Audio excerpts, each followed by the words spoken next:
राधे राधे दोस्तों, पौराणिक कथाओं के क्रम को आगे बढ़ाते हुए प्रस्तुत है आज की कथा। दोस्तों, आज हम अपनी कथा के माध्यम से महारथी कर्ण के कवच और कुंडल का रहस्य जानेंगे कि क्यों उनको जन्म से ही कवच और कुंडल प्रदान हुए। तो चलिए दोस्तों, कथा को आगे बढ़ाते हैं। पुराने समय की बात है। एक असुर था, दंबोदभव। उसने सूर्य की बड़ी तपस्या की। सूर्यदेव जब प्रसन्न होकर प्रकट हुए और वरदान मांगने को कहा तो उसने अमरत्व का वरदान मांगा। सूर्यदेव ने कहा यह संभव नहीं। तब उसने मांगा कि उसे 1000 दिव्य कवचों की सुरक्षा मिले।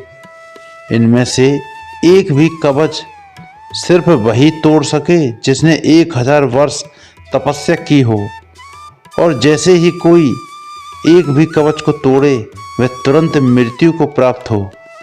सूर्यदेव बड़ी चिंतित हुए। वे इतना तो समझ ही पा रहे थे कि यह असुर इस वरदान का दुरुपयोग करेगा, किंतु उसकी तपस्या के आगे वे मजबूर थे। उन्हें उसे यह वरदान देना ही पड़ा। इन कवचों से सुरक्षित होने के बाद वही हुआ जिसका सूर्यदेव को डर था। दंबोदभव अपने सहस्त्र कवचों की शक्ति से अपने आप को अमर मानकर मनचाहे अत्याचार करने लगा। वह सहस्त्र कवच नाम से जाना जाने लगा। उधर सती जी के पिता दक्ष प्रजापति ने अपनी पुत्री मूर्ति का विवाह ब्रह्मा जी के मानस पुत्र धर्म से किया। मूर्ति ने सहस्त्र कवच के बारे में सुना हुआ था और उन्होंने श्री विष्णु से प्रार्थना की कि इसे खत्म करने के लिए वे आएं। विष्णु जी ने उसे आश्वासन दिया कि वे ऐसा करेंगे। समय क्रम में मूर्ति ने 2 जुड़वा पुत्रों को जन्म दिया, जिनके नाम हुए नर और नारायण।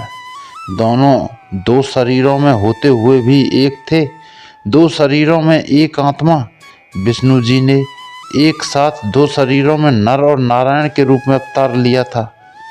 दोनों भाई बड़े हुए।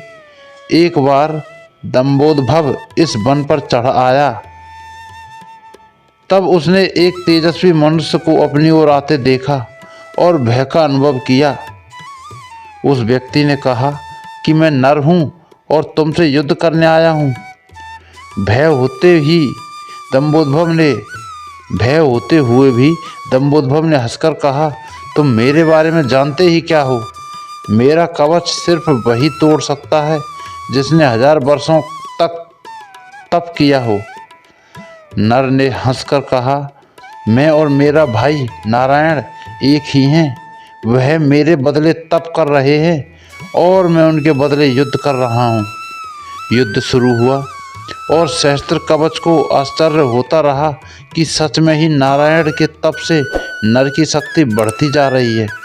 जैसे ही 1000 वर्ष का समय पूर्ण हुआ, नर ने सहस्त्र कवच का एक कवच तोड़ दिया। लेकिन सूर्य के वरदान के अनुसार जैसे ही कवच टूटा, नर मृत होकर वहीं गिर पड़े।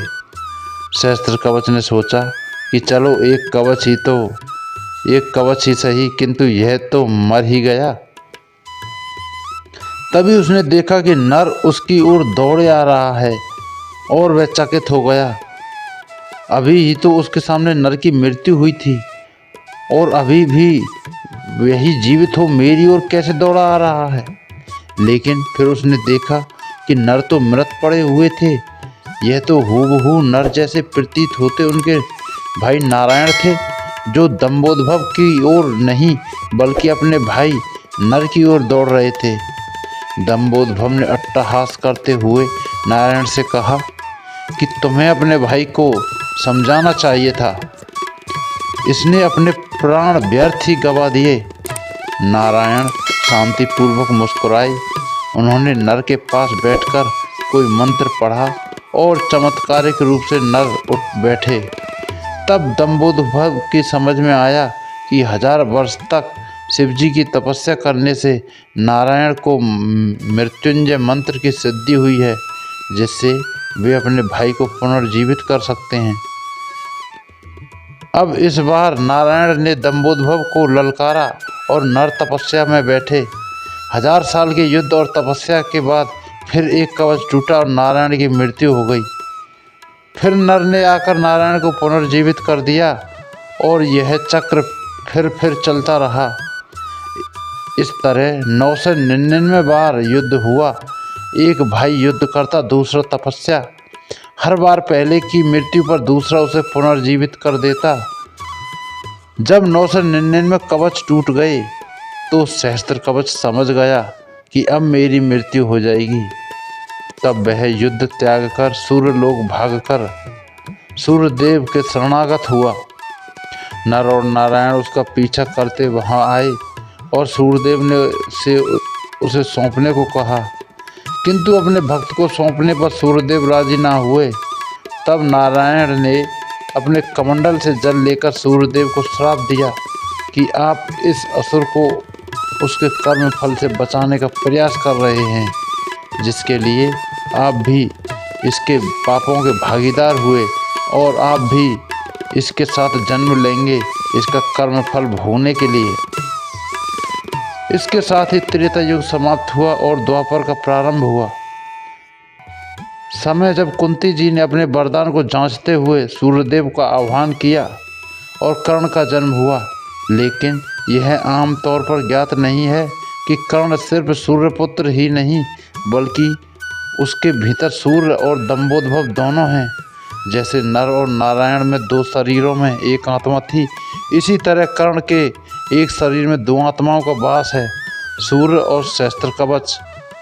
दूसरी ओर नर और नारायण इस बार अर्जुन और कृष्ण के रूप में आए। कर्ण के भीतर जो सूर्य का अंश है वही उसे तेजस्वी वीर बनाता है, जबकि उसके भीतर दंभोद्भव भी होने से उसके कर्मफल उसे अनेकानेक अन्याय और उसे द्रौपदी का अपमान और ऐसे ही अनेक अपकर्म करने को प्रेरित करते हैं। तो दोस्तों, कैसी लगी आपको कथा कमेंट करके बताएं। जय जय श्री राधे।